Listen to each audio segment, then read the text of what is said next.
National Chairman of the All Progressive Congress, Professor Nentawe Yilwatda, has called on Nigerians to demand accountability from governors and local government chairmen over the sharp rise in monthly allocations from the Federation account.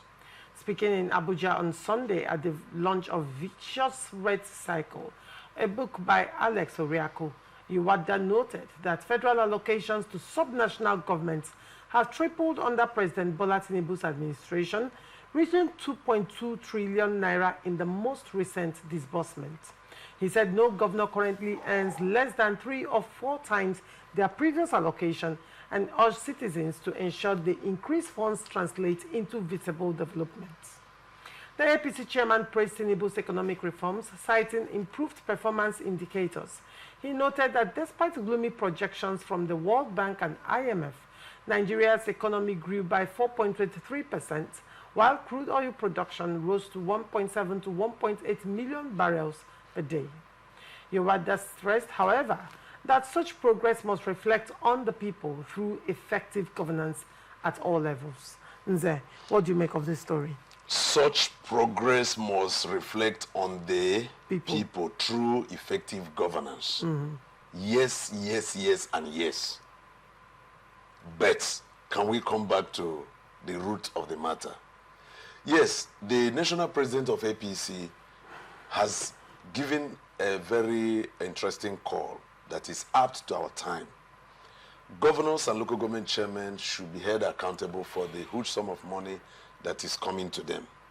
But will it, in its entirety, exonerate the federal government? Not at all.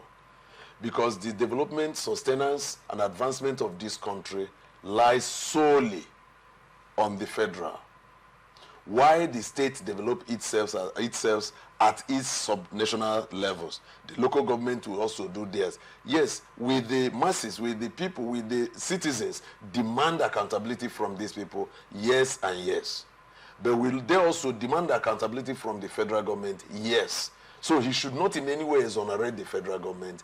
And looking at it from this angle also, you see that where he talked about the huge amount of money that comes to the state governments and local governments, he should also understand that the economy has somehow changed. Like somebody that was receiving, let us take for instance 30 billion in 2011, and you give the person 100 billion today. You see that 100 billion cannot even achieve what 30 billion achieved in 2011. So we should understand this when we are thinking of, demanding accountability. We should know that the prices of things have actually gone very high. And why he's giving it as a credit to the federal government that no state governor is receiving anything less than 4 times what they have been receiving. He should also know that the federal government has skyrocketed the prices of things 100 times, more than 100 times as they were yesterday. And while he do that, we see also that he is mentioning or outlining the progressive nature of our economy. And he's forgetting the fact that our government is still borrowing. So how can a layman understand that? That you tell me that we are making progress and you are still going to my neighbor to borrow salt? How can you make me understand that? I see that they are simply playing a maybe mind game on Nigerians, because I don't see the reason why you should remove fuel subsidy, increase fuel pump price, because they have not been able to tell us how much should be the proper and normal pump price of, in fact, a petroleum per liter. The normal amount it should cost, both in production and in marketing, in sales. Now, you have removed the subsidy that we were enjoying, telling us that it was drying Nigeria. And those governments that manage those subsidies, we are still borrowing to sustain Nigeria. You now have removed it. You are still borrowing. How can we understand that? Where is the money you have saved? You say you are now giving it to states. Is he reflecting on the masses? Is he reflecting on the populace? Is he reflecting on Nigerian citizens? Isn't that why the APC chairman is saying, hold the local governments and the state governors responsible? Because now the allocations have tripled, if you want not quadrupled. And as such, governance should trickle down to the masses. I agree with him on that. You know, I said it is very fine and apt. It is timely. But first, before you tell another person to remove a speck in his eyes, consider the beam in your own eyes. Because if the federal government has been giving us reasons, in fact, if they have proven to, beyond reasonable doubt, the developmental stride, at least from that federal level, we now look at states. We can begin to, like, if you go to Abia State, you know human being that breathes properly that will say that Abia State is not utilizing the money that is given to, except if there are areas they are not meeting up. We expect Abians to tell us. Nobody will say that the governor of Enugu State is not utilizing the money that is being given to him.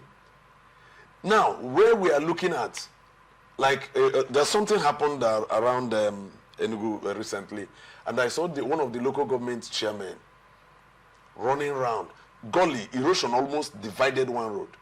The local government chairman rallied round, did all he could, you know, mobilized force, which I think at some point the federal government and the state government had to come in, Ministry of Works, and they now had to bring in Cetraco to come and fix that. Otherwise, because if you see that gully, it's like it was very terrifying when you look into it. But it was the local government chairman, the State House of Assembly member that rallied round together with some of the policymakers within the area, and they arrested that. That, to me, that was a plus to him.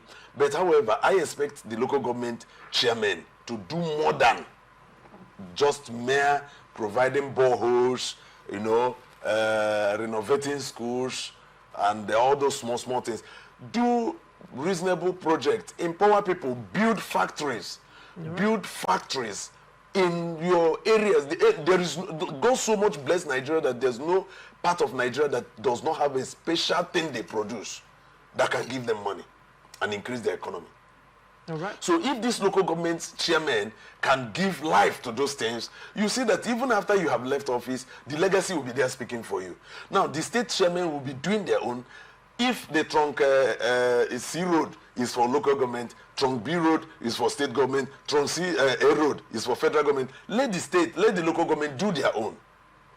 Let the states do their own, and let the federal do their own. This is just a very good advice from the national chairman of APC. But I expect him to have advised the federal more and more, and also call individuals like we are doing here, the public affairs analysts. We come, we don't look at anybody's face.